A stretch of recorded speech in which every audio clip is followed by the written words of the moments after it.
Welcome to the Remarkable Women Powerful Stories, a leadership series by Zonta International. I thank you all most sincerely for joining me today for my conversation with our guest, Naheed Shahalimi. Welcome to you, Naheed. Thank you for having me. It's our pleasure. I'm Lynn Foley, Chairman of the Zonta International Leadership Development Committee, and hosting this series is a significant highlight on my calendar. I wish to acknowledge the traditional custodians of the land on which we meet today, and pay my respects to elders past, present and emerging, and also pay respect to any First Nations people present.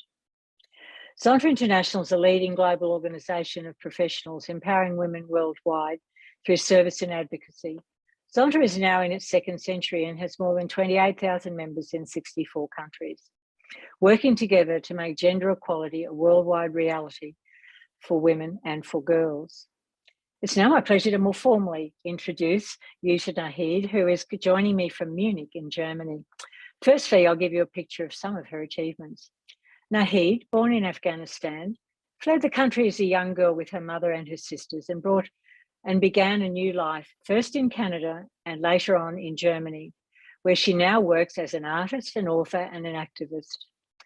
She started travelling to Kabul and remote rural places first in 2011 and regularly since 2014 in order to interview Afghan women, often at the risk of her life and the life of her interview partners. The stories she gathered were published in 2017 in a highly praised book in German under the title Where Courage Bears the Soul, We, the Women of Afghanistan. In Munich, Shahalimi launched her career as an author, human rights activist, international consultant on gender, and an award-winning filmmaker. We, the Women of Afghanistan, A Silent Revolution, released in 2018. So, Naheed, it is an absolute pleasure to have you with me tonight. And I know we're going to have a fabulous conversation as we explore your story, your career, professional achievements, and so many topics that I know are dear to your heart, dear to mine, and those of our Zonta members. So here we are, and welcome. It's the middle of the day, I think, in Munich, and probably still fairly cold, no doubt. Yes, thank you very much for having me here. It's a privilege to be here with Zonta members. Thank you. It's our pleasure. So I'd like to start our conversation with where and how your story began. So I'll turn it over to you because it's certainly a very interesting tale. Thank you so much, Lynn. Childhood. I had a great childhood. It was one that many would depict as a princess-like.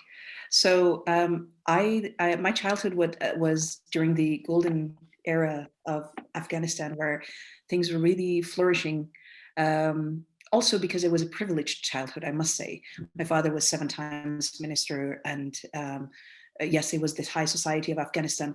However, I also remember that everybody, all Afghans, regardless of the privileges, were very happy because it was a society that acceptance and tolerance was at its core, and that is how I grew up. So the values that were instilled in me within my own family. I don't have any brothers. We are 4 sisters, and just that alone was very different, because my father was a huge feminist and wanted everything for his daughter. So we never felt it within the family, this inequalities that we see in the world between genders.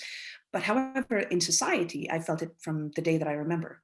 So these were, but all in all, it was an incredible childhood until the death of my father. My father passed when I was 8 years old, 20 days after my 8th birthday. And it was an overnight, all hell broke loose. That's what happened. And that is when I realized how important it was, when I heard from every single family member or society that, oh, it would have been great for Shahalimi to have a son.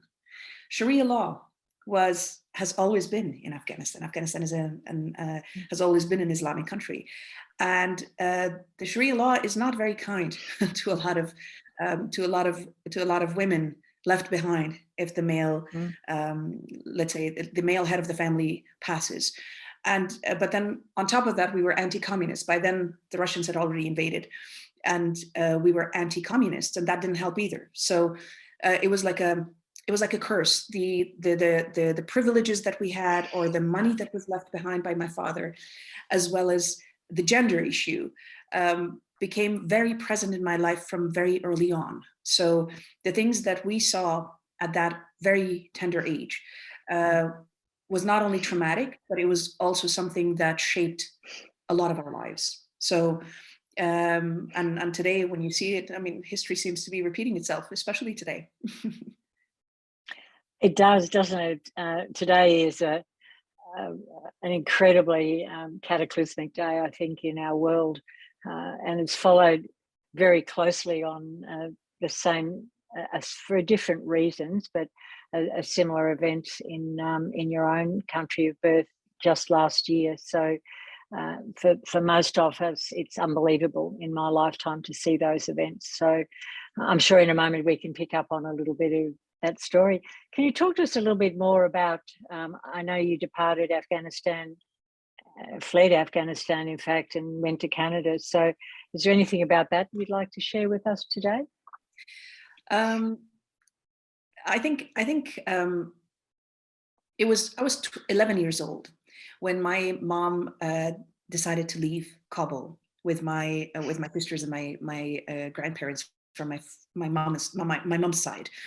And the reason why we left was really going back to the earlier earlier comment that you made. It wasn't because of only the invasion of Russia and this instability that was in Afghanistan, but it was really because we were filthy rich, and we didn't have a male heir, and at the same time we were anti-communist. So the gender issue became the focal point, and lots of threats came in. And this was from my cousins, some of my first cousins from my father's side, who were legally, by Sharia law, they were allowed to take I think 7/8 of what was left behind, and even that 1/8 was going to be enough for all of us to be very well off, and my children in even today. But that wasn't enough for them, so they started threatening my mother, and kidnapping threats came in. They even kidnapped my grandfather a couple of times, and we were able to release him with contacts and things like that. And then it became very acute, I would say, when my mom received a phone call, and one of these cousins told her that your pretty little girls would make great wives to some of the warlords. And that was the day she decided that was it. And then she left everything behind. So she never looked back. And we literally walked out of the country, out of that 37 room estate that I was born in. That was our main residence in Kabul. And we walked out of that and walked literally for 5 days and 4 nights over the mountains and came to Pakistan. That was the route that we took. But there was a huge strategy behind it, which I found out afterwards, that they had paid another group of smugglers that we were going from another route, and told everybody, and then we completely took another route. I think when you go through something like that early in your life, I know that I was 11 when we made that journey. By the time my 12th birthday was in Pakistan as a refugee. And I remember that on top of those mountains, those were the pivotal junctures of my life, where for some reason I knew exactly what I wanted to do ever since. I knew that I was going to come back to Afghanistan one day. I knew that the injustices that I had endured, that I had seen, it was something that I know now in my 40s, that you don't even get to see that in your 40s and sometimes in your 50s. And I had seen it already by the time I was 11. So after that, all of these pivotal moments became very, very important to me, to understand how societies work at that very early age.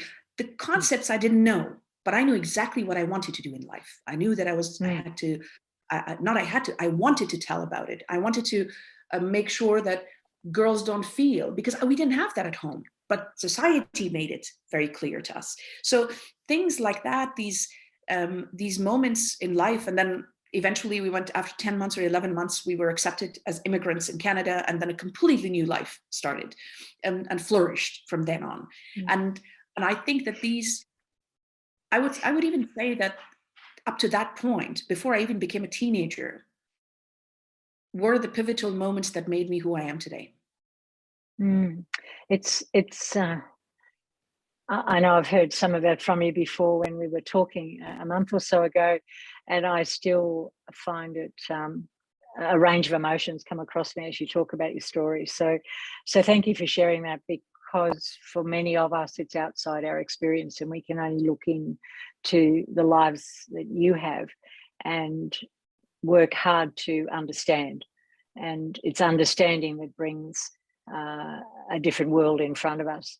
So you have many aspects to the woman that you are today.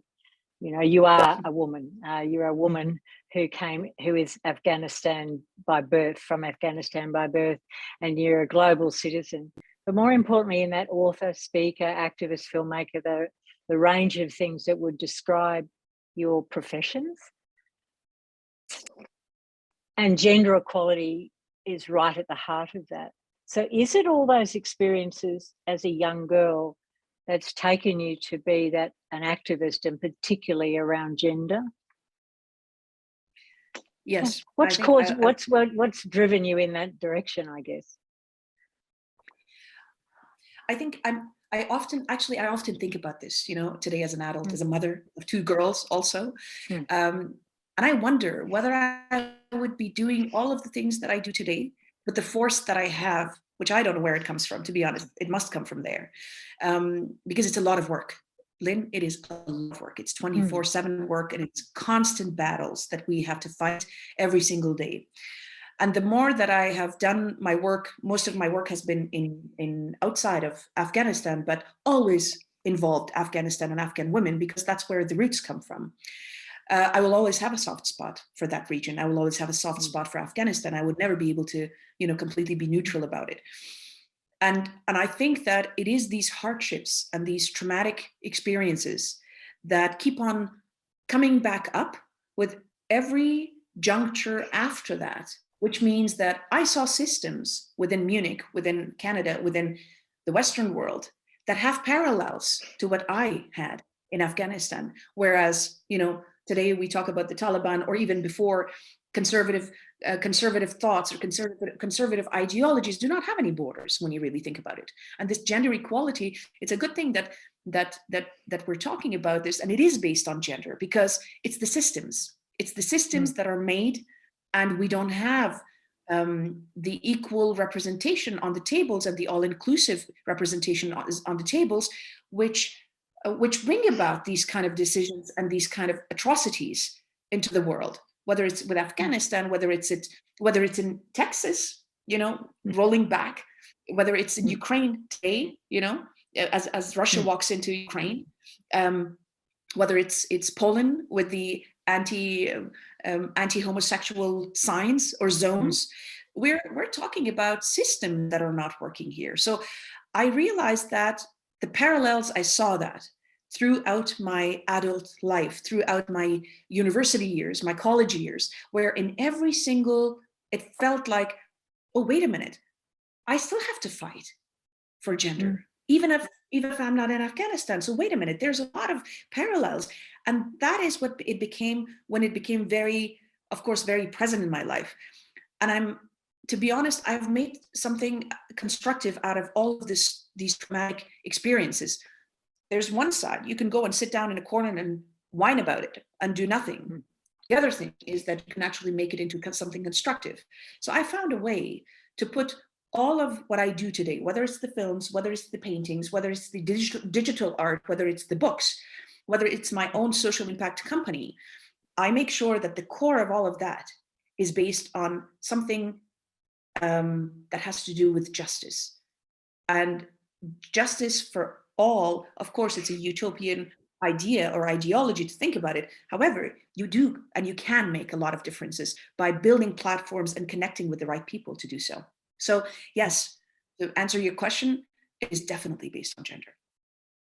So that's a core of leadership, isn't it? And we will spend some time later in the conversation focused absolutely on leadership. But for me, I hear that the themes of leadership that grew out of you as that 11-year-old, or in fact the 8-year-old, at the point when your father passed away, and what you're doing now, we're actually talking about leadership. We're talking about the leadership, or the styles, or the lack, or too much, however you want to define it. But it's about leadership at the core, isn't it? About stepping up into an arena and using the voice. So you have become a very powerful voice in so many aspects through those different streams or disciplines that you've undertaken, or I should say present tense, are undertaking.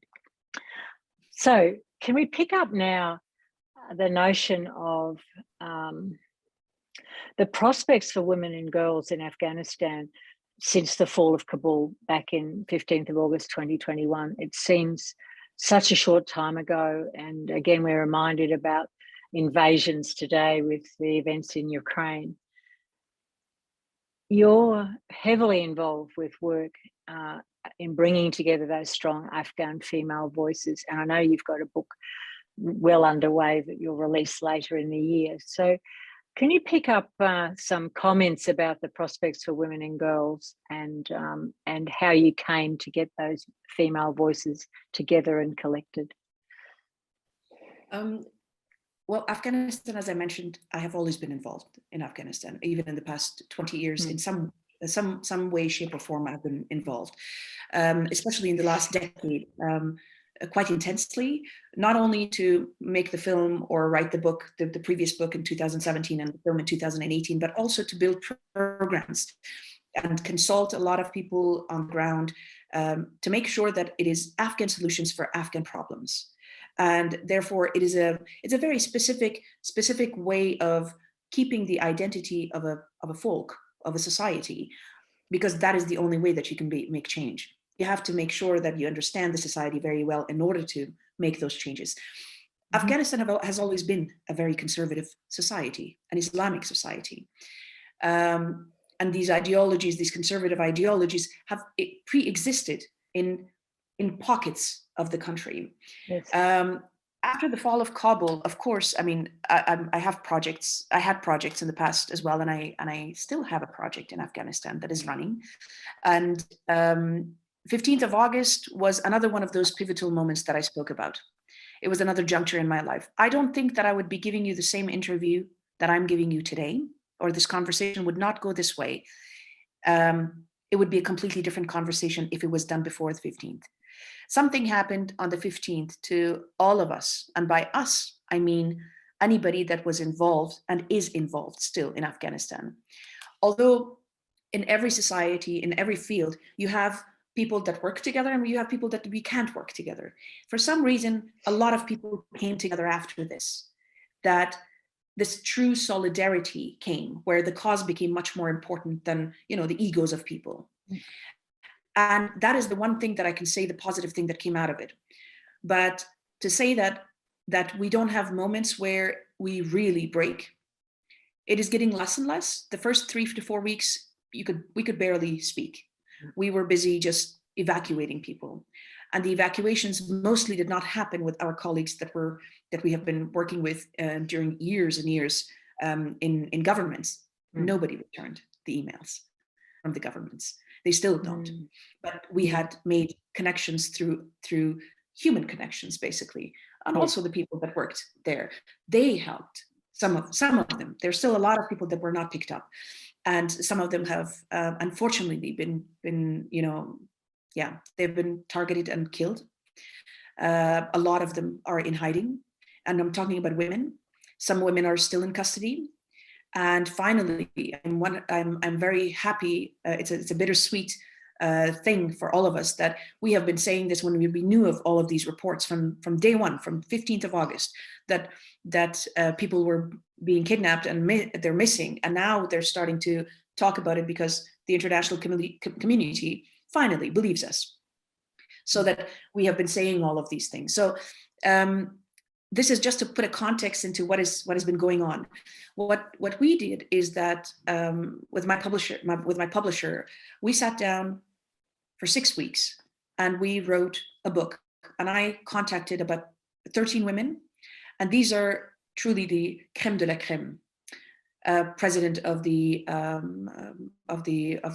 Women Chambers of Commerce, for example, the top peace builder, peace practitioner of the country and the region, for example, two of the peace negotiators that sat with the Taliban, for example, the top pop artist of Afghanistan. So these are just some of the 13 women that I have either worked with, and I knew all of them. It's very easy for me to get the connections because I've been working with them so long. For me, it was very important to, and for my publisher, to sit down and get the words of these women firsthand, so that we could present to the world, so that the world would listen to them, and not to a second-hand information source. And that was very frustrating for me to sit here in Munich, and I did not take any interview. I think I took only one because it wasn't important at that time. They just wanted to fill, I felt like the media was just wanted to fill those slots of 2 minutes, 3 minutes, and 5 minutes. And it wasn't about the Afghan women, and it wasn't about Afghanistan. Well, Afghan women and girls, because they're the ones that paid the highest price. So, and are still paying the highest price. And it was very important to make this book. So the German book is out, and it's sold out before it even released. And the English version is coming out in August for the first anniversary of the takeover. And the idea of, and this is also very important everywhere, not only for Afghanistan, how dare do people allow others to speak about experts in that field and not give them the space that they deserve? And that is what it comes down to. Give the spaces, the platforms that these women need. That is solidarity. They can speak themselves. They are the experts. The information that the world gets is through these women. It's just put in another lens. But these women all together, in my book, and that's a tiny little group of them, these women speak over 15 languages altogether. But yet we don't recognize that. So it is a conscious decision by society, by media groups, by publishing houses to make sure that we give those spaces to the right people, and especially when it comes to women. So today, Afghanistan, it is very bleak, although there has been some improvements on the ground where some universities are open. Private universities were open from the beginning.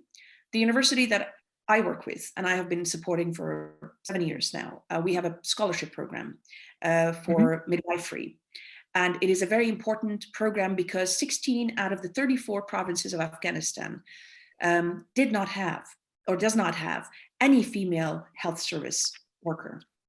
And because of the culture, as most people know, a woman is not supposed to be shown in front of a man. So therefore, if you are to get sick, it's a lost case, because no male doctor is allowed to examine you.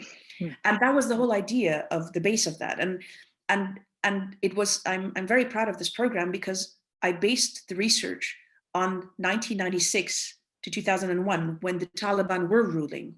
What did they allow? And research becomes very important when it comes to these kind of work. If you want something to be sustainable, do the research, do the homework. And I did that homework based on that time. And it wasn't because, and I did this in the past few years, and because of COVID, it got delayed for 1 year. It was supposed to start in 2020, but we started it on September 1st, 2021. And it was the first program that was approved under this regime. And it ran and it started. And because it was all under that Sharia context or interpretation that they were looking for. So these are the kind of tokens of hope that we have that keeps us going.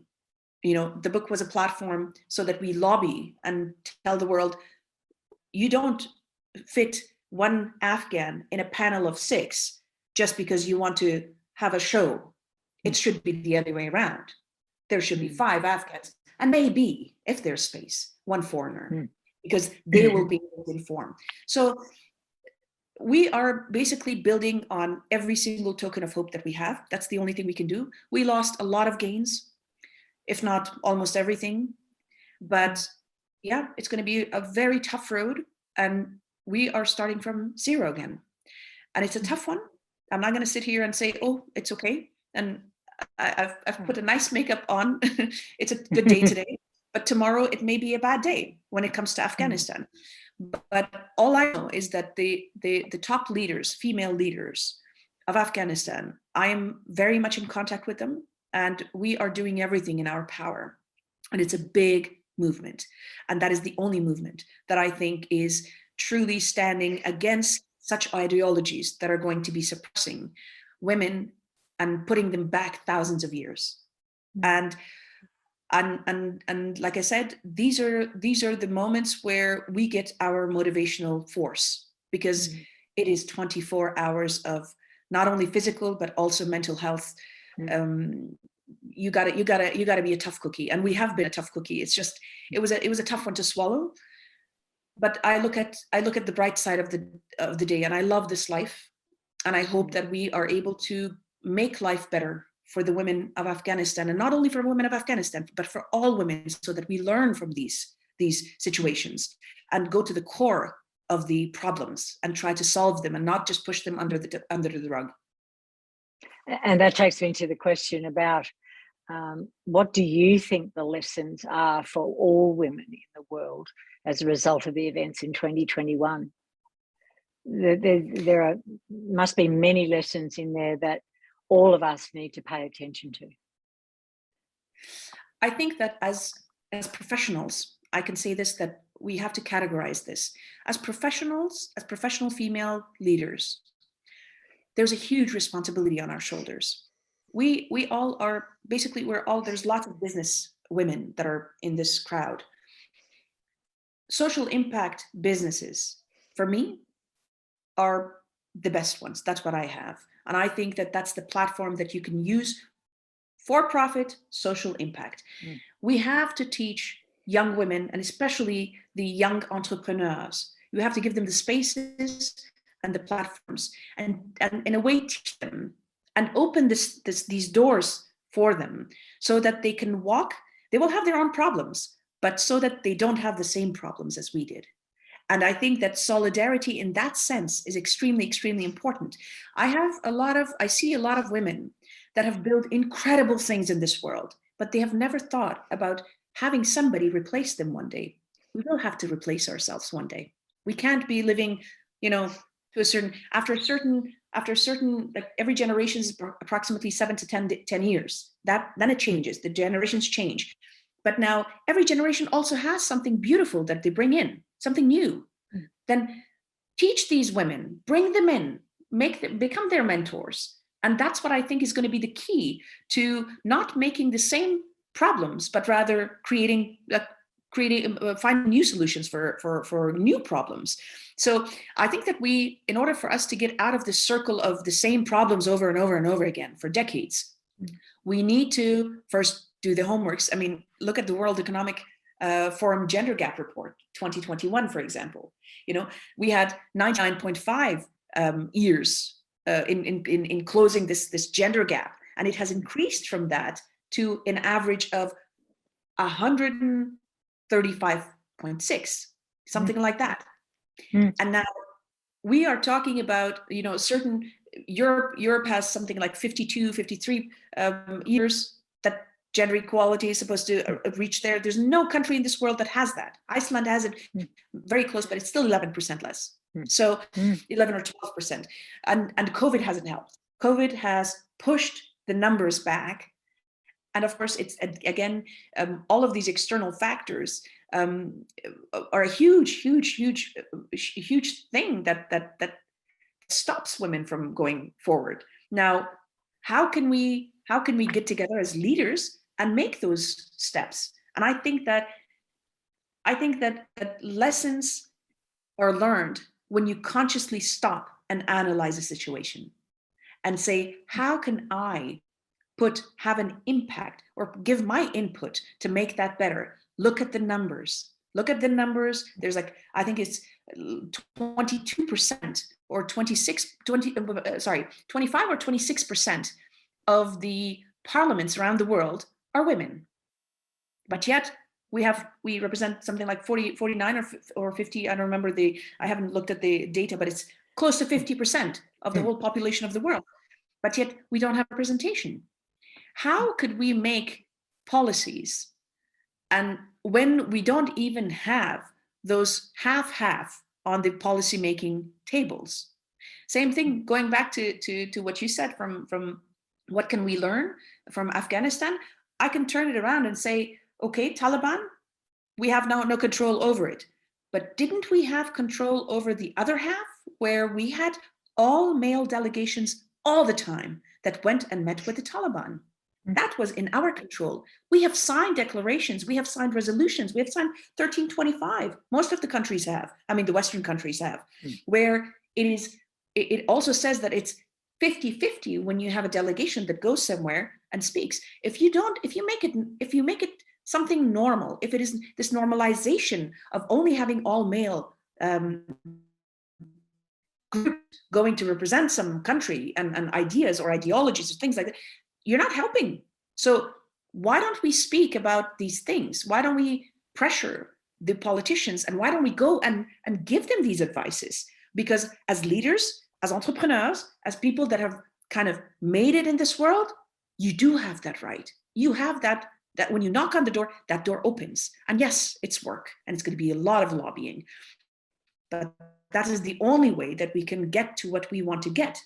For me and for you, Lynn, to be standing here, I mean, to be sitting here in our rooms and doing what died, making sure that we are able to do what we do. And that's where we've come to. So those are lessons that we have to keep in mind from previous generations, and what we can give to the next generation so that they don't have the same problems. That's so much about the courage and the voice, and women having that. And I've seen during the pandemic, and there's a lot of writing already emerging about the disproportionate effects on women, not just in countries such as Afghanistan or other countries that are struggling or aren't as financially robust, say, as the countries in which you and I live, in Germany and Australia. But it's not being spoken about. It was spoken about something such as a pandemic, which has been so invasive into the lives of everyone, but particularly women. And I've seen women taking steps backwards and backwards and backwards from where they were in the last 2 years as a result of family load, giving up study, going part-time, all of the things that not taking on promotions because of the load they're experiencing, working from home, all of the things that you know and I know and the women around us know and the men around us know. So does it come down, as you've just said, to that voice?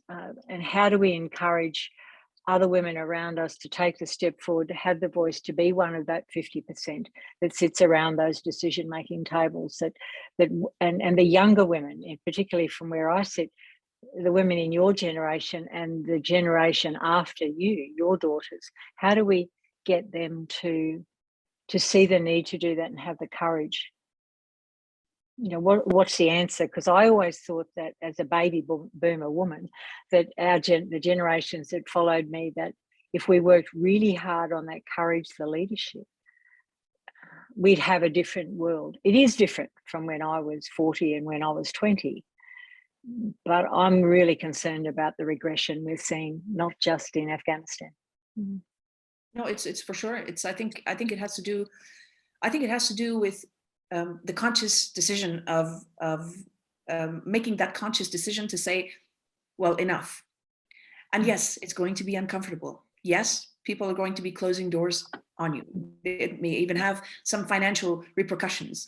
I doubt that when this book in German is out, but the book in English, once it comes out, I'm not making any friends with that book. Yes, with women, yes, but I'm definitely not making any friends with the policymakers, for sure. But I knew that, and I made that decision, and I'm ready for the consequences. So it is a personal decision at the end of the day. But yet, to be honest, I know about my girls, because my girls are involved in what I do, if I go to the UN or EU, I always bring them with me. I always make sure that they get that experience, because not everybody gets to go to those places at that young age. So they have been exposed to all of what I do, whether it's been through the arts or whatever, from a very young age.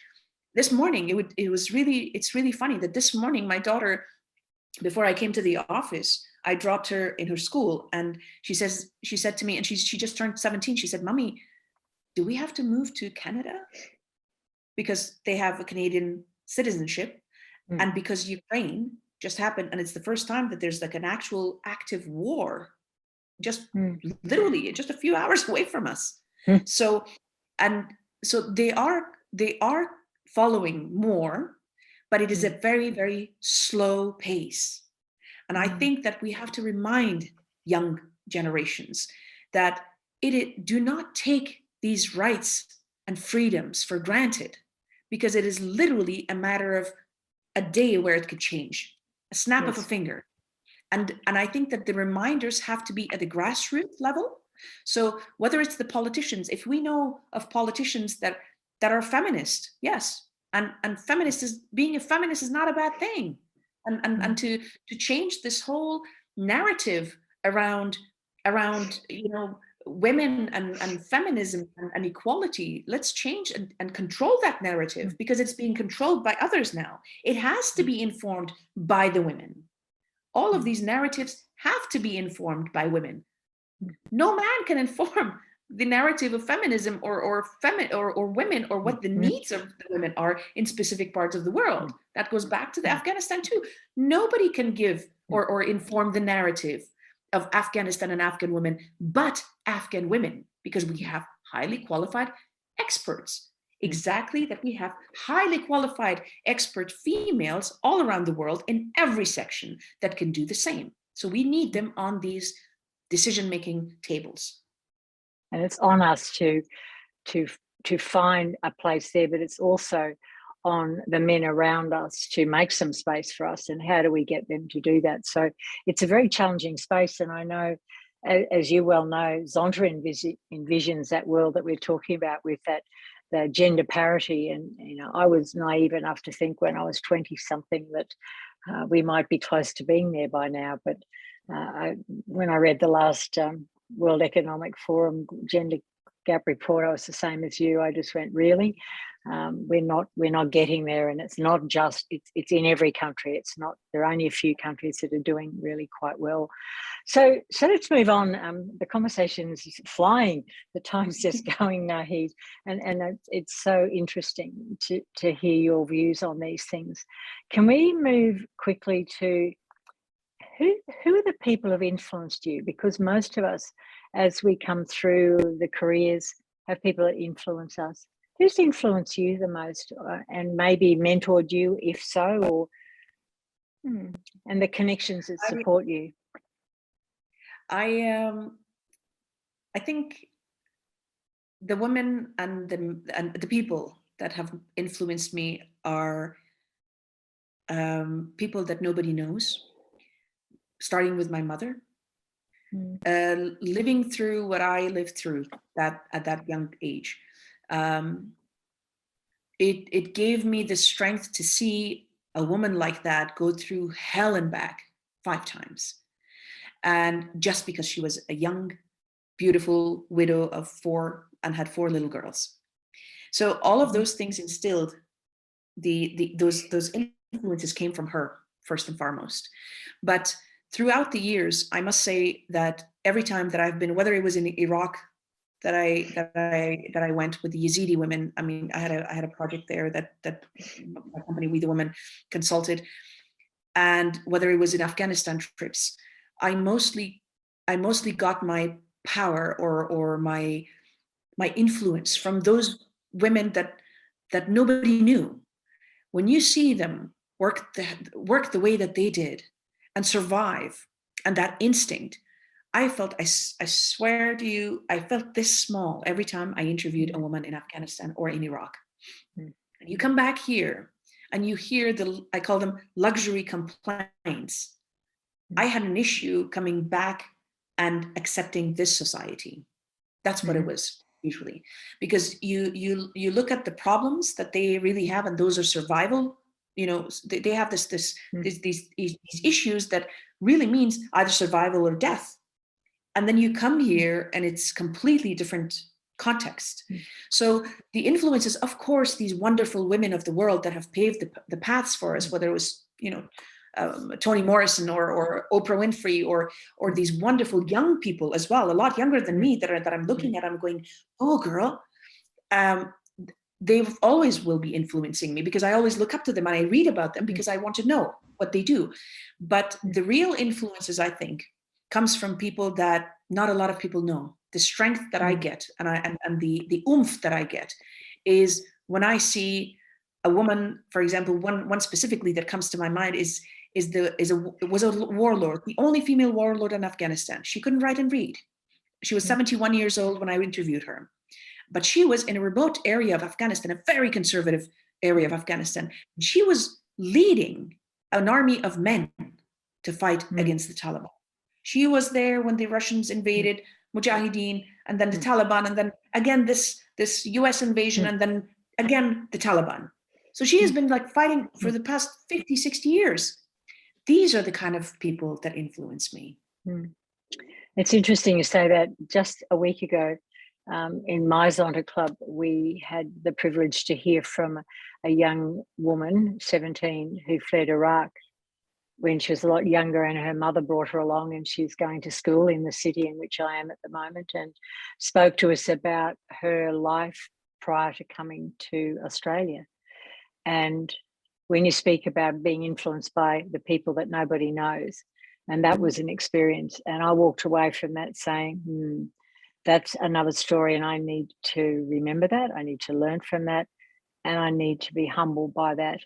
And she just shared so openly the horror of some of her times as a very young girl, and that was shared with the 30 or so women who were present that night. And there wasn't a woman there that wouldn't walk away. And we have a lot of young women and older women in our community who've come, these easy women from Iraq and Afghanistan, and learning from those and being influenced them. I hear where you're coming from. So I just wanted to share back with you that it's happening here in our country as well, where we're having those experiences, and we're able to work with the people who've come to our country as refugees mostly, and support them to have their voice with us so that we learn, so that it doesn't continue to happen. Thank you for sharing that with me today. Leadership, as we've said earlier, is so essential. It's the core of change, isn't it? It's the core of change for good or not good. And it's the core of society and business and politics everywhere. What do you think your leadership powers are and gifts? I think it's a tough question, I know, but let's go with it. I think if you were to characterize or if I was to give a characteristic of a good leader, I would say that she would have to be, and I say she because just a natural thing to say she would have to be an open-minded, solution-oriented executor with firm decision-making abilities. That, to me, is the pillars of a good leader. The cause becomes extremely important. And yes, sometimes you have to make very hard decisions, but that also takes time. Sometimes you have it in your character. Sometimes you develop it. I was able to say no very late in life. And I'm talking, I think, late 30s even. But then I think that it is a very powerful thing to be able to say no to things that don't apply to that cause. So to have leaders that see the bigger picture, the macro and not micro, with an open-minded lens, solution-oriented execution lens, and a firm decision making ability. That is the formula for the best leader, I think. So which one of those is your remarkable power or gift? Oh, well, that was the question. Okay. I'm open-minded, that I know. Oh, no, you've answered the next question. It's all good. So what do you think is your power?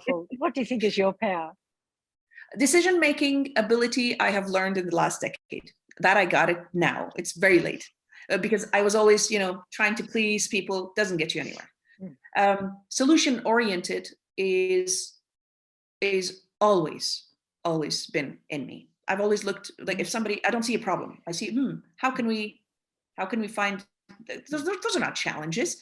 Those are just an opportunity to get excited. That's what I see. So I would say I'm open-minded and solution-oriented first. And then the execution and decision-making thing came later. Execution is, I think it's a matter of, to be honest, it's a matter of, my creative side did not allow me to do a lot of execution. I was just trying a lot of different things. And then there comes a time where you say, ooh, it works. And then it works. So what would that 17-year-old daughter of yours, how would she describe you? Oh, my own two daughters? Yeah. My own two daughters, I think they would see me as all of these four things now. They, I sometimes try to be a mom, and I'm not any of those with them because I want to strengthen their little,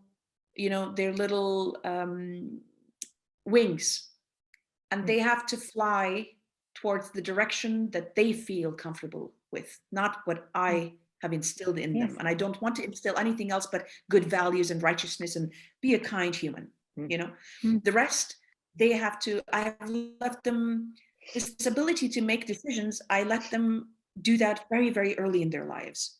They hated it, but of course, there's certain things that moms do. And you say, well, if I were you, this is what I would do. In those positions, I still do that. But I think the decision-making ability is extremely important to say no from early on and solution-oriented always, because then there's no point losing energy on things that don't matter. Find a solution. There's always a solution. When you face a tough challenge or a roadblock, how do you go about overcoming it? And how do you keep your confidence and resilience when they drop?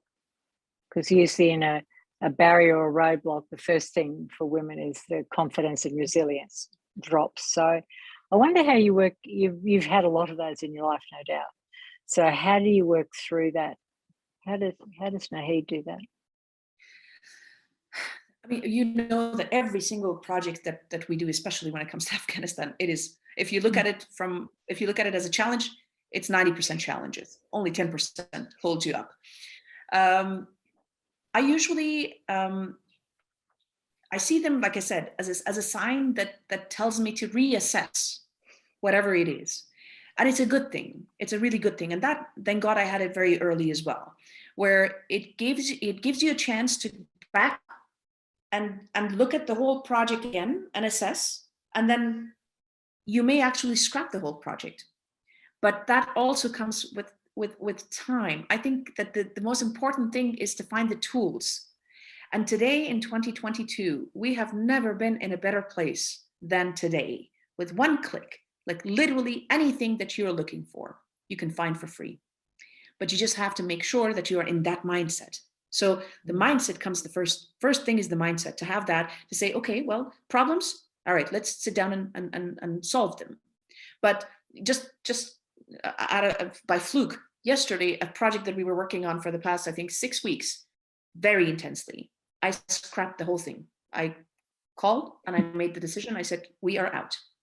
And it was not tough because I had already anticipated it 48 hours earlier.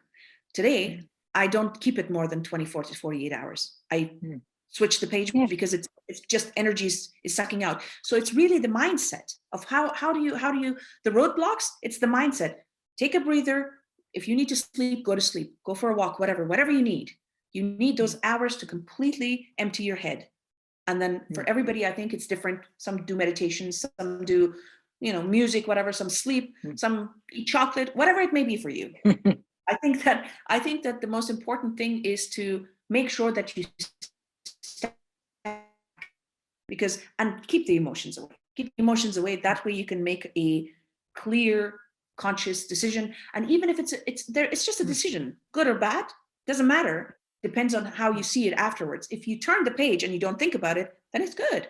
So we did that yesterday. I did that yesterday because the partner wasn't working, and I think I spoke to you about this. It's an exhibition that is parallel to the book, that is a huge exhibition. And there was a lot of work that was invested in that, and time. But the partners were not the right partners, and I completely scrapped the whole thing. So yeah, it was a roadblock, and it will be a roadblock, but I'm 100% sure that something better is coming. And that's what we have to rely on, I guess, isn't it, too? So great leaders, especially female leaders, when you get that moment or extended moment of relaxation and having what you say, the clearing the mind, what do you read or listen to or watch just because you can? What's your little secret things that you like to read and watch and do when you're having that quiet moment and you may not be focused on exactly all of the projects that you're doing? I love to do sports. I anything that has to do with sports and walking. Unfortunately, I have arthritis since 2 years, and I can't do all of. I wanted to do run a marathon. That's not going to happen. But I love to walk and listen to Madame Butterfly, the Maria Callas version. Yes. Yeah, and at the same time, I could go from that right after that to the next aria, or go to a rap song from Dr. Dre or the old school rappers. So my music is something that I always go back to. Music is something that the area that, I mean, the genre goes from classic to classical Indian and Persian music all the way to hardcore rap. So my it's really like that. I don't know. It's maybe and Jimi Hendrix is what I always go back to, his classics, of course. When I paint, Jimi Hendrix goes on. Yeah. So it's different. Yeah. It's all of those things, isn't it? And like you, I can go from the Four Seasons, Bob Vivaldi, all the way up to Adele and back to Crowded House or something, and some of the Australian artists that have become famous worldwide. I'm with you too, and I'm a musician in my life, but yes, music's a great way to be when you're doing something special or when you're doing nothing. So we're coming very close to the end of our conversation, Naheed. So what's next for you? Where's the power, the next uplift in the voice we've been talking so much about today? Where's your next power and uplift and next? I'm in such a privileged position to be able to do exactly what I want, as I've strategically planned it all of my life. The book is accompanied by exhibitions, by other platforms that does not only speak about Afghanistan and Afghan women, but it's a business card that opens platforms and spaces. And the idea of bringing it to the tables where I would like the world, which they're listening now, the world to listen and connect the dots and to say that this is much bigger than Afghanistan, is my core goal for the next year and a half, that I'm on tour and I'm doing all of these things, and at the same time with the digital world, which is a completely different audience. And there's a huge exhibition that we're doing in the month of March, which also has multi layers. So the idea of bringing this in platforms where the world listens to, different audiences of the world listens to, but creatively it is designed so that it is interesting to that audience. That's why the book audience, the film audience, the music audience, because I also made a short film for this book, and I produced or rearranged the music myself. And it was very important to me because the soul of the country is being basically robbed. We're not allowed to have any music, no art, no nothing, no colors. And the culture and the identity of the Afghans will die with this generation and the one previous to mine, or my mom's generation. So I see it as a huge responsibility to give and preserve this culture by giving it to the young people. So the music that I've produced for this, co-produced with somebody else, of course, is sang by folkloric music of Afghanistan, sang by very young girls. And it's a specific statement. So that is also another layer that is coming out. So we're actually planning for 2024 right now, because 2022 is completely full, and then moving forward. But I hope I really hope that through this platform and this future endeavors, women of the world come in true solidarity and see and recognize that these dots are all connected, and that if until we have all women truly fighting, or rather, not accepting that women and girls' rights will always be as bargaining chips on deals, on tables, until that day, we will have issues. And we have to come into solidarity because we have some powerful women around the world. We just have to connect the dots in the right places and make a strategy. So that is what I hope to achieve in the next 5 to 10 years with all of these projects around. Thank you. Have you got a final thought to leave with us today? A final short thought that you'd like to leave with us?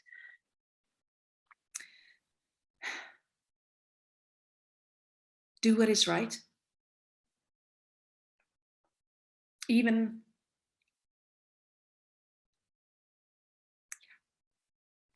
do what is right. Do what is right.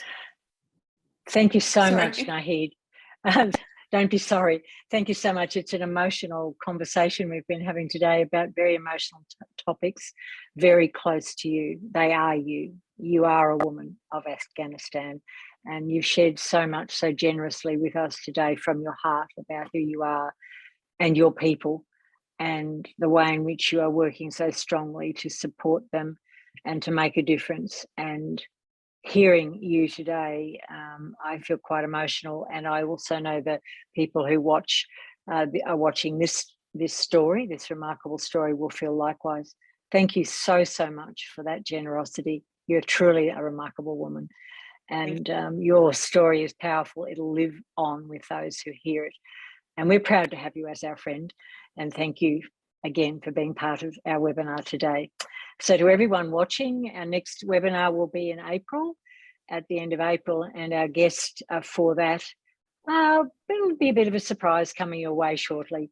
And thank you so much, everyone, for being a great promoter of these stories of our remarkable guests. So spread the word, and you'll find all of our recordings, of course, as usual, on YouTube and on www.zonta.org. So I'll see you next time.